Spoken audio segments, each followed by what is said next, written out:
get started now. Thanks for coming to the last presentation here of Ethics Day. If you are in Great Alpha Psi or Professional Accounting Association, remember to sign in the sheet outside to get your professional hour. To give you a little background on Otterbox. Known as an innovator of protective solutions for the leading global handheld manufacturers, wireless carriers, and distributors, we've got technology covered. Starting with something as simple as a box, Otterbox was created in 1998 and built upon fundamentals of hard work, creativity, and perseverance. Our cases are dedicated to all the klutzy, spontaneous, chaotic, graceless individuals who have broken a device or valuable due to their active lifestyles, and like our customers, we've been there too. The innovative spirit of founder and chairman Kurt Richardson has promoted the development of our product lines from waterproof boxes into 4 lines of device-specific cases for today's hottest technologies. Similar to an otter's fur, our original case of cases is waterproof, so to incorporate that element with the fun and playful disposition of the animal, our founder and his wife came up with the name Otterbox while brainstorming company names during a drive to Denver, Colorado. Like the animal that is our namesake, we're a fun, creative bunch that likes to work hard and play hard too. We have in-house sales, customer service, accounting, engineering, public relations, marketing, web design, graphics, supply chain, human resources, and our own warehouse. Otterbox is located in one of the greatest cities in America, Fort Collins, Colorado. Ranked number 1 in 2006 and number 2 in 2008 on Money Magazine's Best Places to Live. Fort Collins has an easy access to the Rocky Mountains for biking, hiking, running, camping, kayaking, boating, skiing, snowboarding, and other activities. Many of us use our cases every day in the office, outdoors, and around town, and serve as an excellent guinea pig for our new product testing. Throughout the years, we've listened to customer feedback and attribute the evolution of our products to consumers who challenge us to take the idea of a protective case to the next level. At Otterbox, it's not one person changing the world of cases, it's a team. Without further ado, I'd like to introduce Mr. Park from Otterbox.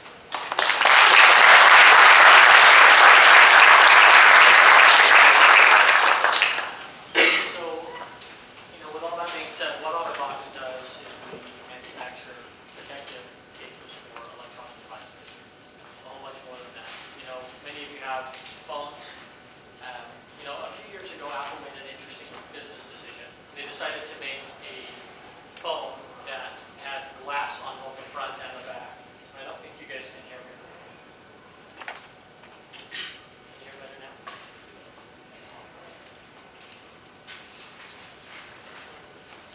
Okay. All right, I'll just talk loud.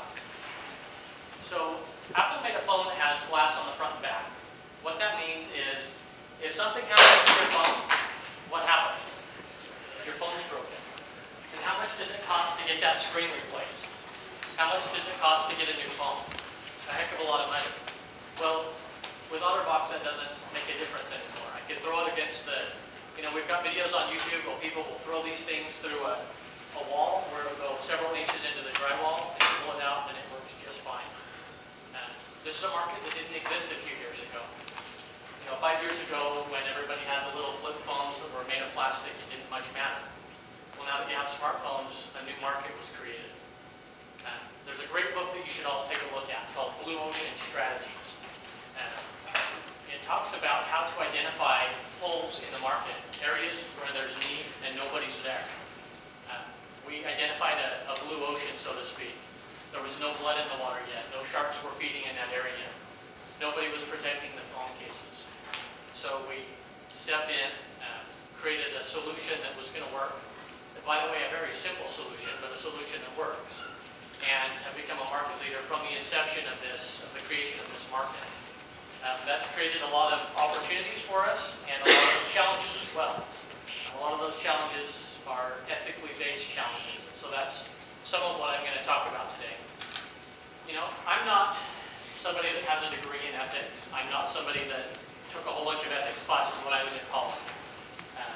I went to undergrad, I went to law school, and then I did a postdoctorate degree in tax law. My role at Otterbox is I'm the general counsel, which means I manage the legal department.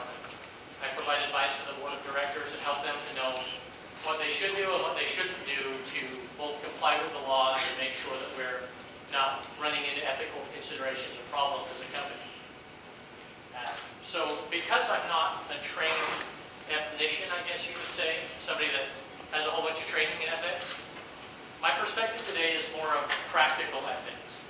How ethics apply in everyday business, how you can make decisions on a daily basis that reflect not only personal ethics, but ethics of an organization as a whole.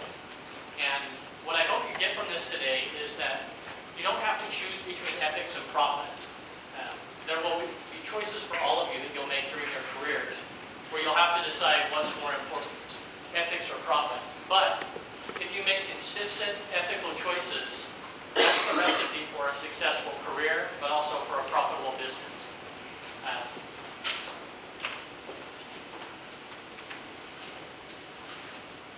So, ethics is kind of a difficult subject to pin down. If I asked you to come up here and draw me a picture of what does an ethical business look like, you know, how difficult would that be? If I had a whiteboard here and said, give me 20 suggestions of what's an ethical business. You know, we could come up with some, and somebody over here would say something, and somebody over here would say, well, no, that's not really right. You know, ethics is one of those things that it's difficult to identify. Well, a few years back, there was a Supreme Court decision where the Supreme Court was trying to figure out what constituted obscenity. There were a lot of people producing adult films that were going to jail, and they were saying, this isn't obscene, this is just artistic or natural. And so the Supreme Court had to decide what was obscene and what was art. And in crafting the definition of obscenity, the Supreme Court opinion says, you can't really define it, but you know it when you see it. Well, it's kind of the same for ethics. It's difficult to define, it's difficult to say that this is ethical and this is not. But I'll bet you money that if I set you down in a room with a CTO and gave you 20 minutes to ask him whatever questions you wanted to ask him, you could come out of there and give me a good estimation of whether that business was being run ethically or not. So ethics is not, you know, something that I can give you a magical formula to say this is ethical behavior. You know, throughout my career, I've served in several different capacities with nonprofit organizations. There's a company called the Colorado Ethics in Business Alliance. I'm on their board of directors, and some of you have helped us in previous years in preparing reports for our annual ethics award. I also have been on the award selection committee for the Denver Boulder Better Business Bureau, where I've gone and sat with business leaders and had chances to interview them and ask them difficult questions, because they had to submit to that if they wanted to win this award. And I had the chance to interview a lot of business leaders and get information from them about how they run their business. How do they handle difficult situations? Do they recognize the difference between customer service and ethical behavior? What do they do when they're not going to get caught? Do they still make the right decision? One of the things, or a couple of the things that I found from that is that if you don't have an ethical tone at the top, meaning if the people running the business aren't making ethical decisions, the business isn't going to be run in an ethical manner. It doesn't matter how ethical the people are at the bottom levels. If the people at the top are not ethical, you've lost your chance. I would caution you all when you go into the workforce that you give some real thought to the ethical nature of the people you're going to accept jobs with. Because it can make all the difference in the world about whether you like your job, whether you feel comfortable going to work every day, whether you're constantly being asked to do things that violate your moral code that you live by. You know, another thing to recognize is that ethical business systematizes ethics, which means that it's not just something that one person does or one person lives by. It has to flow through the entire organization. You know, a lot of times I go to businesses that were applying for awards through the Colorado Ethics in Business Alliance, and they would say, well, sure, we're ethical. Look, here's our handbook. And their handbook had a code of ethics in there. And then I would sit down and interview their employees, and I'd say, does your company have a code of ethics? And they'd say, no. Well, if it's in the handbook, but nobody even knows it exists, does that really mean that we have an ethical company? If people don't even know it's there, you know, do you see the point there? You know, and the next thing is, it's not enough just to have a code of ethics. It's not enough just to have it on your wall to tell people that you're an ethical business.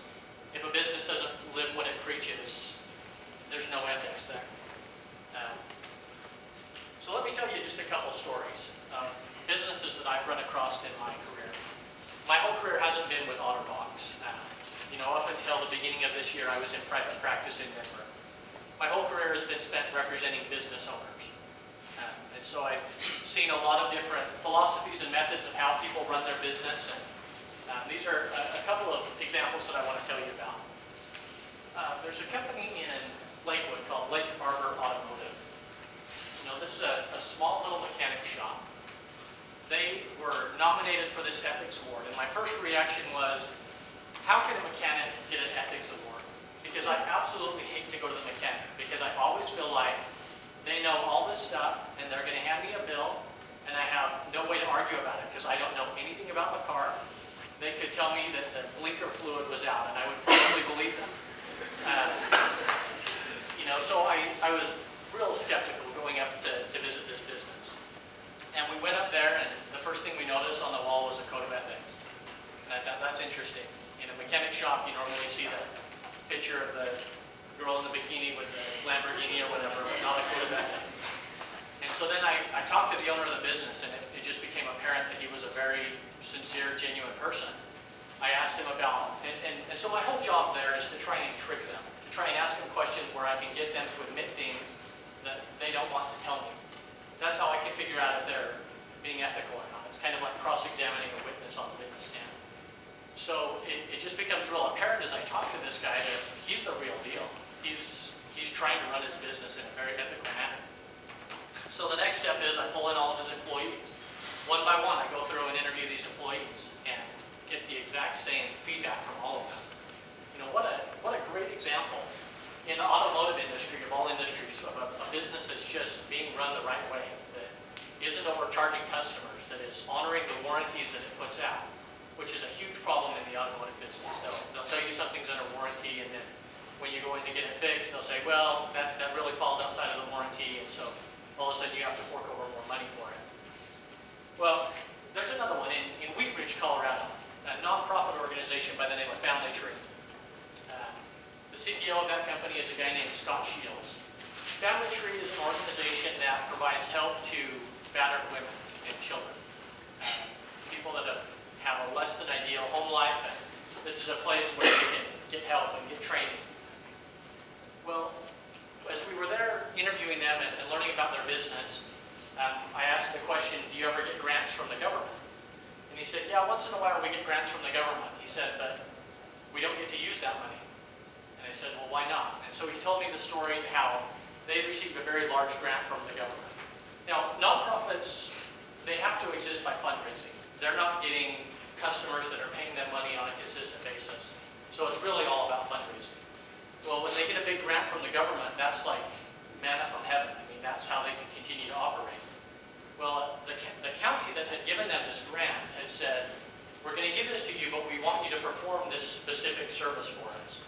They said, great, it's going to work out. Well, a couple of weeks later, it turned out that that service was no longer necessary.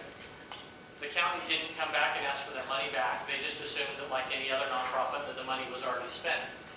Well, they had a meeting with their board of directors, and they said, what should we do here? This was a donation given to us. We're not legally obligated to give this money back, but what's the right thing to do? Their board of directors thought about it, and they decided, we're going to call up the county, and we're going to give this money back. The biggest problem that they had is nobody had ever done that before. The county, from an accounting perspective, wasn't sure how to handle that. They'd already written things off as a charitable deduction, and they got pushback from the county saying, no, why don't you just keep that money? And that's quite a challenge for a nonprofit to have to not be able to give back money. Mountain Crest Mortgage, company out of Denver, Colorado. We've had a pretty bad economy for the past few years.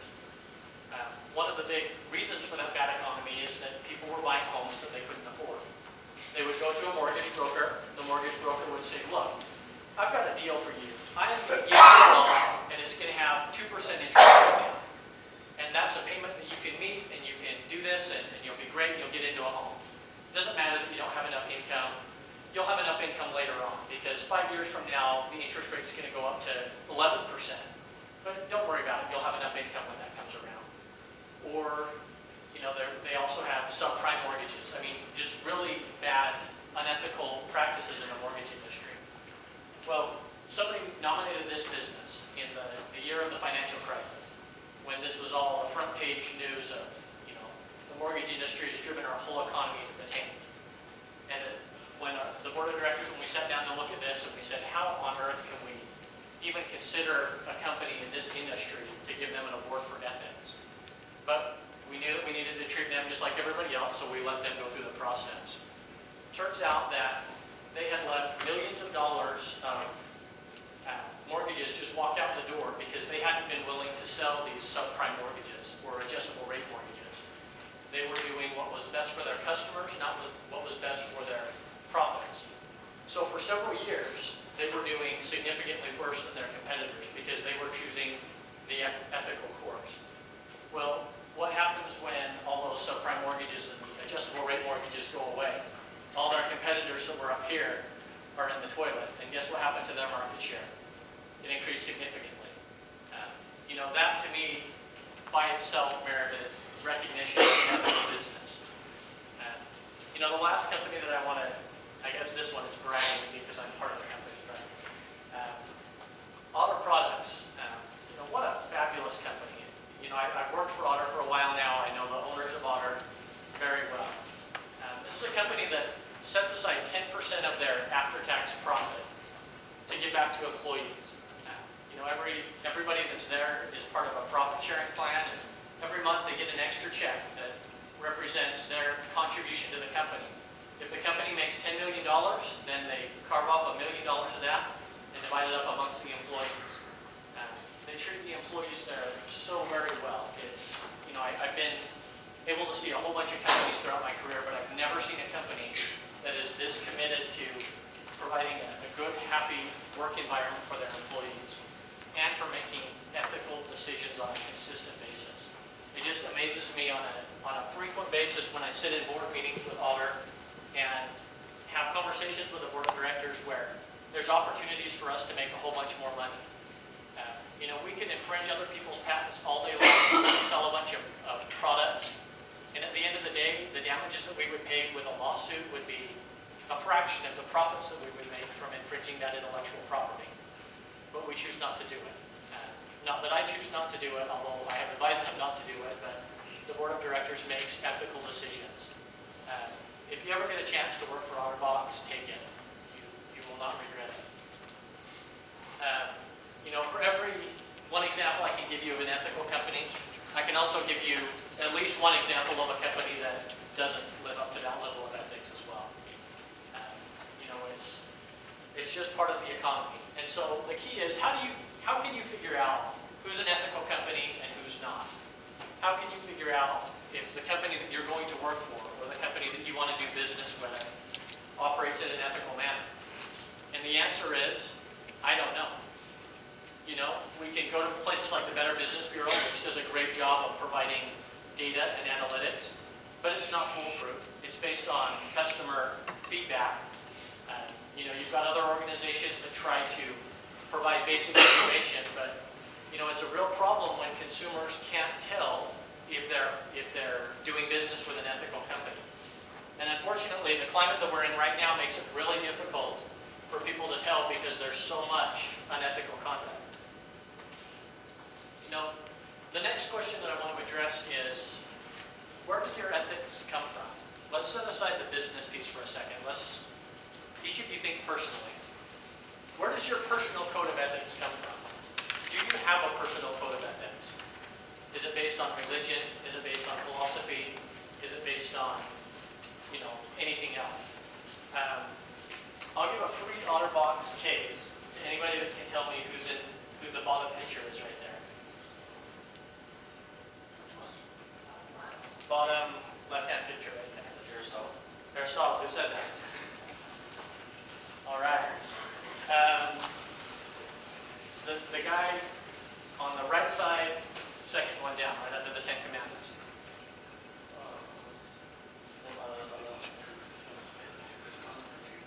Not Constantine. No. Socrates. No, Socrates is at the bottom, right above it. No. Thomas Aquinas. say Thomas Aquinas, right? It's ethics. There's a lot of guidance out there.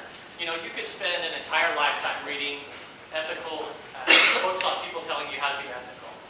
You can get degrees in philosophy, you can ponder and argue and discuss these things, but what really matters, where the rubber really hits the road, is when you as an individual decide what you believe. When you as an individual decide what your code of ethics is going to be. And it can be based on the writings of any of these people up here. It can be based on something completely different. But ask yourself the question, when push comes to shove, do you know what you stand for? When somebody offers you a whole bunch of money to do something that you know isn't right, how are you going to react in that situation? It will happen. It happens on a daily basis in the business world. I can't tell you how many times in my career, before coming to Otterbox, this happened. Where people offered to pay me a whole bunch of money in fees to do something that was completely unethical. You know, as a tax attorney, there's a lot of room to engage in unethical behavior. And I've had a lot of clients that wanted to do that. You know, the advice that I would give to each of you is, don't wait until you're in the situation. Figure out what you stand for now. If you wait until you're faced with a temptation, you will make the wrong decision. I have complete confidence in the ability of human beings to rationalize their way into horrible decisions. You know, if you look back on your life, you can think of times when you've rationalized your way into doing something stupid.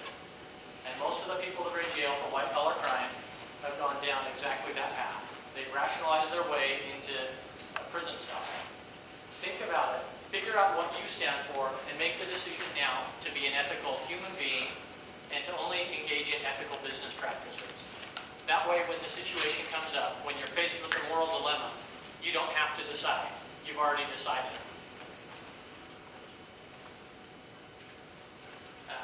So the analysis that I would recommend asking when you're faced with one of these moral quandaries is, first of all, is it legal?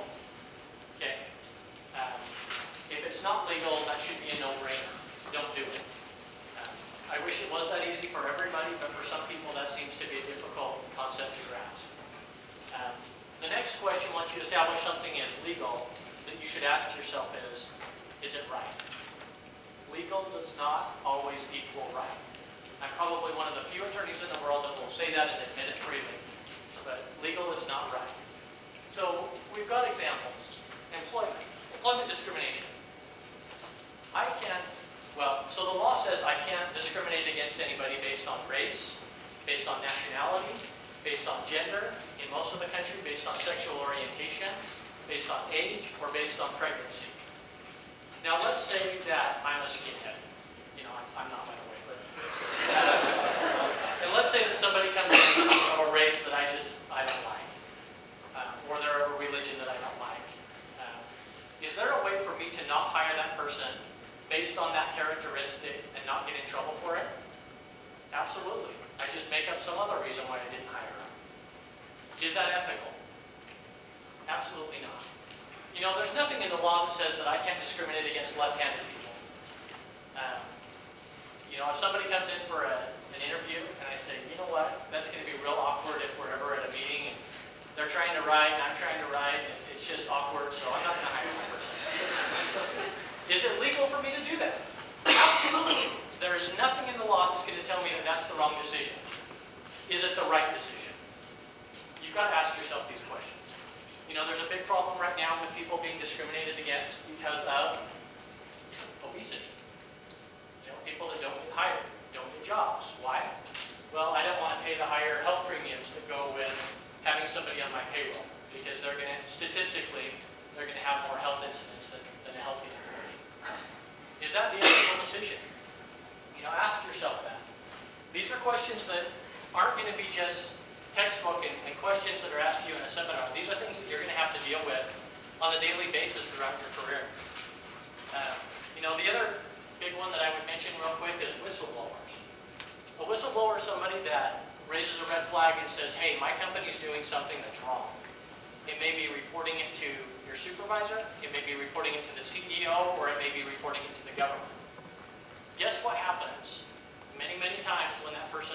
red flag. It's called retaliation. The company finds a way to make their lives so miserable that they leave. You know, is that the right thing? You know, you're all going to run into situations where there's the potential for that to happen. Maybe you make a mistake and somebody points out that mistake to your boss. How do you handle that? Do you go and sabotage the work that they're working on? Do you talk about them behind their back? What's the ethical way to conduct yourself in that situation? One of the issues that's near and dear to my heart is tax. You know, I will freely admit that I have a copy of the Internal Revenue Code on my iPhone. I will not as freely admit that I did have to take off some pictures of my kids to fit it on there. I'm a tax attorney, I'm a geek, it's okay. I'm okay with this. Well, there's a difference between tax avoidance and tax evasion. Tax avoidance saves you money. Tax evasion sends you to jail or causes you to pay big fines. You know, there's a quote here from the U.S. Supreme Court saying that there's nothing wrong with arranging the way that you do things, arranging your business to minimize your taxes, as long as you do it within the confines of the law. You know, one of the biggest tax decisions you'll ever make if you start a business is what type of business you're going to start. Are you going to be an LLC? Are you going to be a C corporation? Are you going to be a sole proprietor? There's big tax consequences associated with these decisions. Well, you know, as you operate the business, there's a lot of opportunity, especially in a private business, which most of the economy is employed in small private businesses. Small private businesses don't get audited every year by the IRS, and most of them don't have internal audits or audits by an accounting firm. You know, if you're an accounting major right now, what does that do? That gives you a whole lot of flexibility to cheat, to cook the books, to move things around in a way that, you know, makes the profits look really good, but it's not the way that the law says that it should be done. Well, what are the chances you're going to get caught there? You know, it depends on the situation, but probably you'll get away with it for a while before you get caught. Is it the right thing to do? You know, you've got to ask yourselves these type of questions. And you've got to decide now. Because if you wait until you're in the situation, you're not going to do the right thing. You know, besides just the concept of ethics as a whole, there's a lot of professions that impose specific codes of ethics on the people that are in those specific professions. Accountants have ethical codes that they have to live by. In a way, you could say that, I mean, GAAP accounting is a code of ethics. It says exactly how you're supposed to handle certain situations. If you don't do it in accordance with that, and there's no rationale for that, is that the ethical thing to do? Well, as an attorney, we have a whole bunch of additional ethical requirements that we have to live by. Some of them are really unusual, like don't steal from your clients. You know, there's another one that says don't sleep with your clients. You know, it makes me sad every time I think about that one, that we have to have a rule that says don't provide legal services in exchange for sex. But they have to have a rule for that, like that for attorneys. Let me tell you a couple of examples. One of them is my hero, one of my heroes. Anybody tell me who that guy is? Robert Kids. Okay, I don't have one for all of you. Who's going to raise their hand and tell me? John Adams. Okay. I have his name. That's my bad. So John Adams is the second president of the United States. He's the one that negotiated the treaty with Great Britain ending the Revolutionary War. Revolutionary War started in 1776, or well, actually 1775. 5 years before that, there were British troops stationed in Boston. And the local people in Boston weren't very happy with that. And one day there was a crowd gathered around a group of troops, and the crowd started throwing snowballs at the troops. Well, then it progressed from snowballs to bombs and chunks of ice. Well, when it became apparent that the troops were in danger, they took action. They fired on some of the crowd. Well, this was a public outcry. Everybody in the nation said these troops attacked innocent Americans.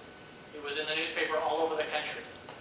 The one problem is they were acting in self-defense.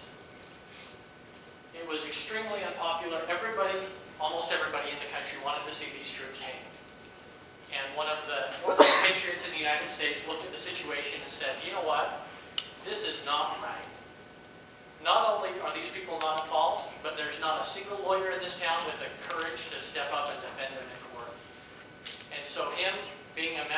First Continental Congress decided that he was going to take their case. Now, how unpopular would that be? Think about it for a minute. If, this would be the equivalent of, the Senate Majority Leader stepping down and defending a terrorist in court. Pretty unpopular move to make. He wasn't independently wealthy. He relied on the income from his legal practice to support him. This severely impacted him financially. Because guess what? Now that he was defending British soldiers, who else was going to come to him and ask them to be their lawyer? Nobody. He did the right thing, and guess what? Those soldiers were all acquitted. That to me is moral, ethical behavior. Putting aside other considerations to make sure that the right decision was made. As a professional, there's a lot of opportunity to overcharge people. If you come to me and you say, I need you to form a business for me. And I say, great, my hourly rate is $4.25 an hour. You say, okay, I'll pay you.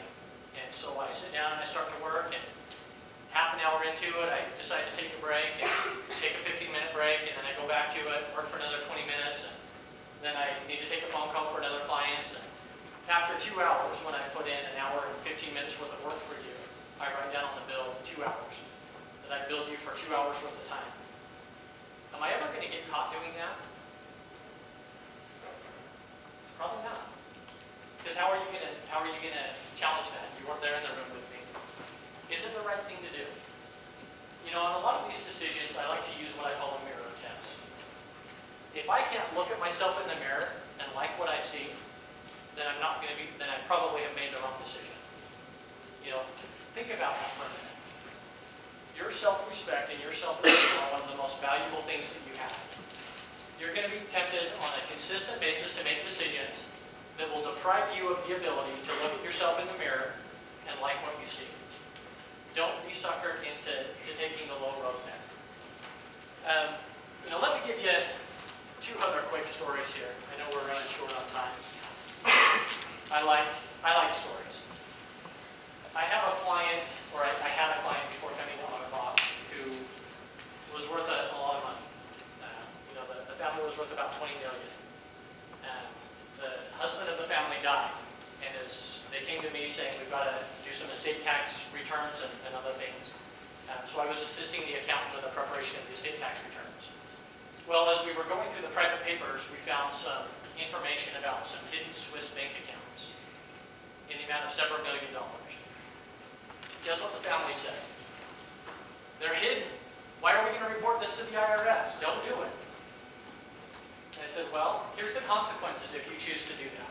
Number 1, if you get caught, you face huge fines, penalties, and you probably go to jail because this is willful tax evasion.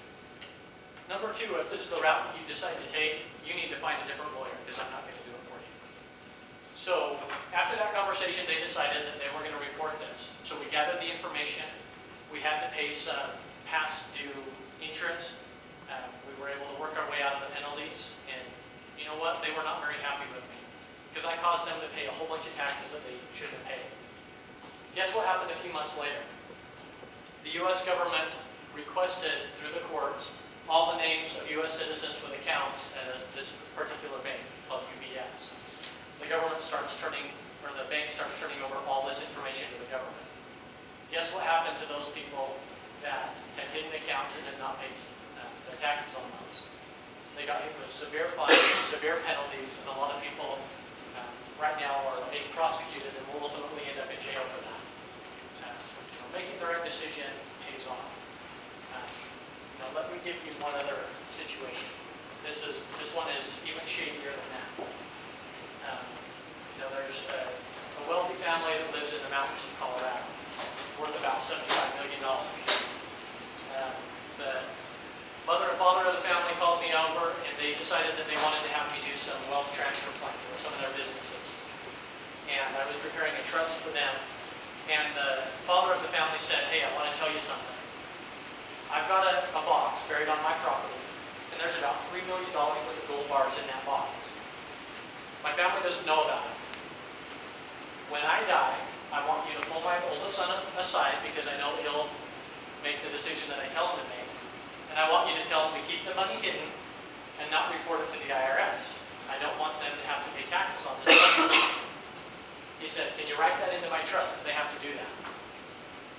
My first response was, you know the government's going to see the trust, right? Why would you write that in there? I mean, that's like signing a confession. Sometimes criminals are not very smart. The second response was, absolutely not. And do you know what his response was? I'll give you $20,000 in extra fees. All you have to do is take this letter that I'll write, put it in your file, and when I die, hand the letter to my son.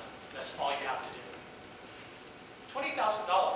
What could you buy with $20,000? And all I have to do is put a letter in my file. I'll never have to read what the letter says, and then give it to his son. Not worth it. Why? Because I won't be able to look at myself in the mirror. So, to the best of my knowledge, this person still wrote the letter and gave it to somebody else. You know, I can't stop them from making that decision. I can't report that to the government because as an attorney, I have a duty of confidentiality. The law says that I can't divulge the confidential information about this family. Now, there's no way that any of you could figure out from the story I told you who this family is, so I'm okay. But even when this person dies, and I know exactly what will happen, I still can't report that to the government because I'm legally obligated to keep that a secret. You know, those are some of the ethical considerations that you may have to face on a pretty consistent basis. So I mentioned earlier, ethics and profit are not mutually exclusive. Now, are there times when making the ethical decision will cost you money? Absolutely. Anybody that tells you otherwise is a liar. Either a liar or else they're just really stupid. Making the ethical decision may cost you money, and it may prevent you from being super rich. You'll just have to be rich instead of super rich. But at the end of the day, if you make consistent ethical decisions in a business context, you will come out ahead. You know, like the story that I told you a little bit ago, you know, people may profit in the short term from unethical behavior. And the companies that do things the right way, you know, they may grow slower and their profits may not be as much. But guess what always happens to the people that engage in unethical behavior? You know, it doesn't last. You know, we talk about sustainability in business all the time, and usually, I don't know how it happened, but sustainable has become code word for green. I still haven't figured that one out yet, but you'll hear all the time, sustainable business. Well, you know, I'm not talking about green business and green technology. What I'm talking about here is the ability to sustain the livelihood of your business and continue to have profits and not have to worry that the government's going to take things over, not have to worry that your partners are going to find out that you've been cooking the books and that you've got a whole bunch of money that you shouldn't have had. You know, that's the kind of business that really will not only be sustainable, but can make you very wealthy in the long run. The ability to trust other companies in the marketplace is what makes this whole thing work. You know, you probably heard stories from your grandpa that say, you know, back in my day we used to do business on a handshake. You know, that's true in a lot of industries. Do you do business on a handshake anymore? No. Why? Because you can't trust, number one, that handshake is going to be legitimate, that they really mean what you think they mean. And number two, even if they intend to keep that, you don't know that their understanding of the agreement is the same as yours. So lawyers like me make a whole bunch of money putting agreements down on paper in ways that people can't back out of it. And if they try to, then we can go to court, we can earn more money for the lawyers, and eventually people can get paid. You know, it's a real problem when people can't trust each other for a free market economy. You know, we have a real blessing in the United States. We have a real powerful combination of capitalism and democracy. You know, the combination of capitalism and democracy has made us as a people freer and more prosperous for a longer period of time than any civilization in the history of the world. Now, does that mean that unfettered capitalism is the right answer? No. Does that mean that majority rule in every instance is going to yield the right result? No. Because both capitalism and democracy are prone to excess. They're prone to people making bad decisions and doing things that exploit other people. So I think when it really boils down to it, From my perspective, ethical business isn't just doing the right thing. It's doing the right thing in a way that doesn't exploit other people. It could be not exploiting your customers. It could be not exploiting your business partners or your coworkers. It could be not exploiting your vendors, the people that you do business with. But doing things in a fair way. You know, there's plenty of money around. There's plenty of business to be done. You can do it in a fair way and be profitable. You know, there's a Frenchman by the name of Alexis de Tocqueville that came to the United States in the early 1800s. And he wrote a very important, influential book that some of you may have read called Democracy in America. One of the things he said is, nothing is more wonderful than the art of being free, but nothing is harder than learning how to use that freedom. You know, that applies to capitalism as well. Capitalism works really well. It can provide us with a lot of blessings and a lot of, I say blessings, but prosperity. You know, the flip side of capitalism is capitalism gone wild can also cause a whole lot of damage and do a lot of bad to a lot of people. Let me share with you one principle that I think you're going to find to be more and more true throughout your career. And that is, your reputation, not only as an individual but as a business, is the most important asset that you have. On a balance sheet, reputation is often called goodwill. Okay? What happens if I'm McDonald's and I decide that I'm going to save some money on hamburger? And so I start putting in various other assorted meat things. You know, there was a restaurant in California that was serving roadkill, a Chinese restaurant. You know, when that becomes public, what happens to that business when they start cutting corners? You know, the business is no longer sustainable. The profits are no longer there. You know, maybe they sold more hamburgers in the meantime when they were doing that before they got caught. But the end always comes for unethical businesses. You know, think about for a minute, if you go to a local store and you get really bad service, what can you do? You pull out your phone, you go on Twitter, and you say, this company sucks. And guess what? You have a voice to broadcast that all over the world. And if 10 of you do that, how many people are going to see those 10 tweets? Or if you put something on Facebook? You know, there's real power in the masses now. And that power can either be used to help your business or to destroy the business. You have to be aware of these things. And unethical behavior will be discovered. You know, let me tell you a quick story. A person that I don't know but I've been told about, I'll tell you how I've been told about him, was an accounting graduate. Got their master's in accounting and they decided that they didn't want to go the public accounting route. They wanted to go be a controller for a privately held company. So they did that for a while, realized that there wasn't a whole lot of oversight. There weren't many controls in place to watch what they were doing. This was a business that dealt in a lot of cash. So started skimming a little bit of cash now. Pretty soon, he was a couple $100,000 into it.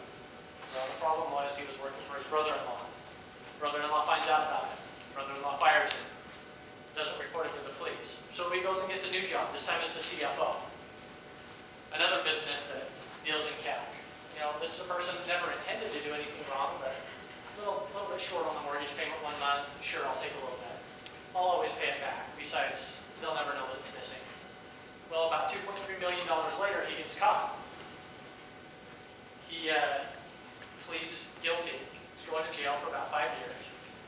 Guess what he wants to do when he gets out of jail? He wants to go to law school. So this person is the brother of my sister-in-law.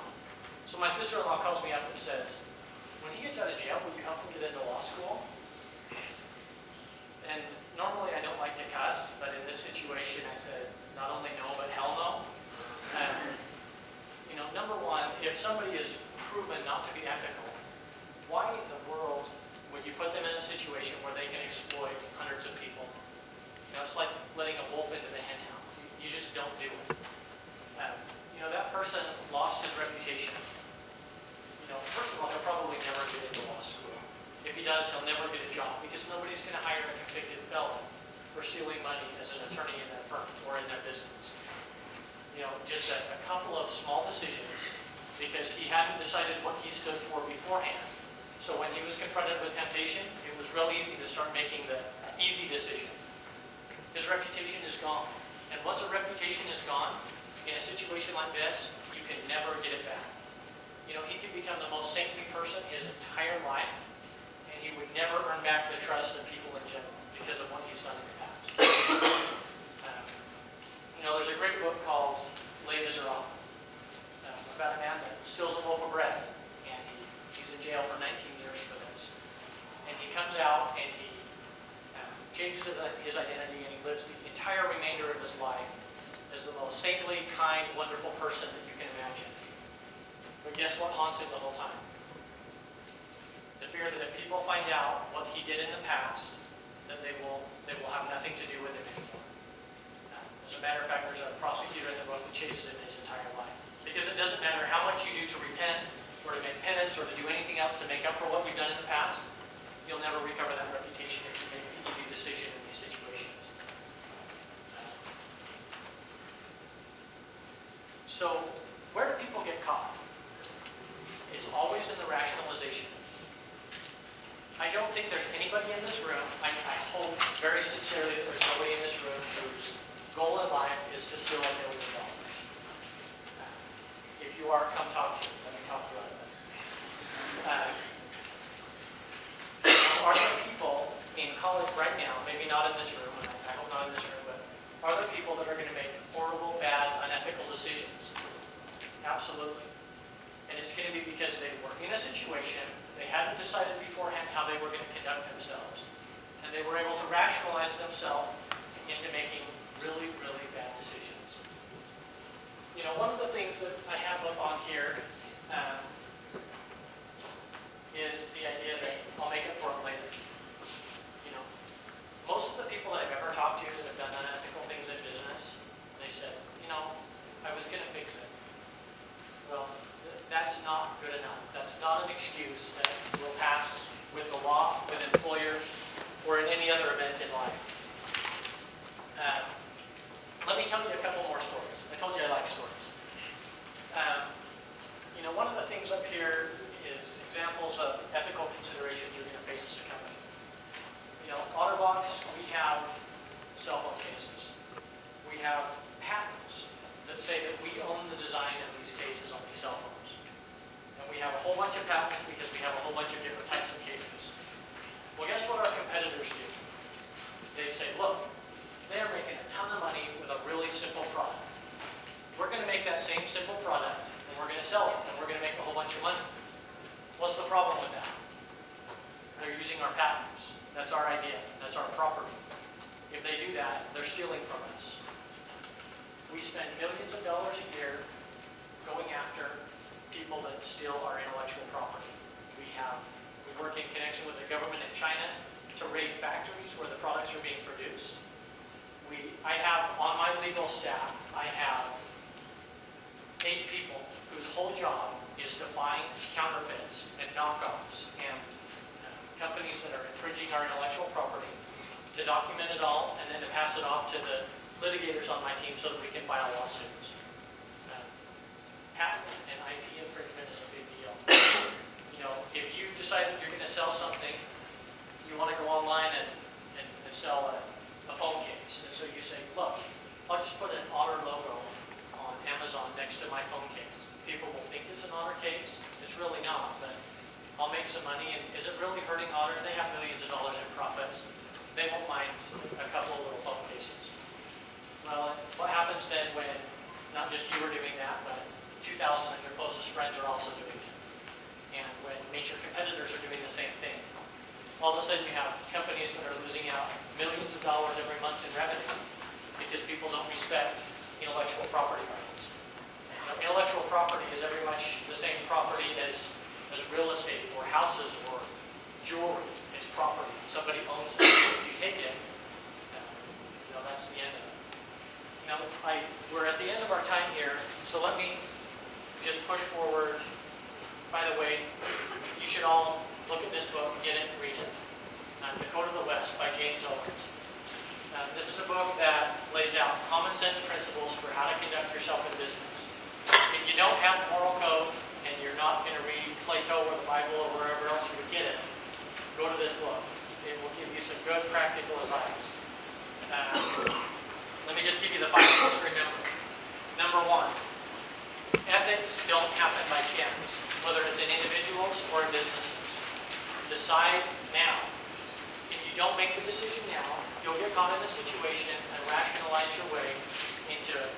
bunch of regret. Number 3, legal doesn't always mean right. There's a whole bunch of things in the world that are legal because there hasn't been law passed about them yet. It doesn't mean it's the right thing to do. The next one is get tax advice before you do things. Some of the biggest problems that people have is they'll do something, and then after the fact they say, oh, I should have thought of the tax consequences of this. Well, let's just change the documents a little bit, or let's hide some of the documents so that we don't have to pay so much in taxes. It's, I think, probably one of the most common forms of unethical, illegal behavior that business owners and business employees engage in on a very frequent basis. You can save yourself the heartache and the hassle and the difficulty of having to do that by picking up the phone and calling somebody that knows what the answers are before you do whatever you're doing. And then the last piece, and I hope if you don't remember anything else, you remember that, point number 2, decide now, but also profitable, successful businesses operate ethically. If you're going to be sustainable as a profitable business, ethics has to be part of what you do. The reverse of that is true as well. If you're an unethical business, your business model, however good it is not going to be sustainable from a profitability perspective. I thank you all for coming today. I appreciate your time. And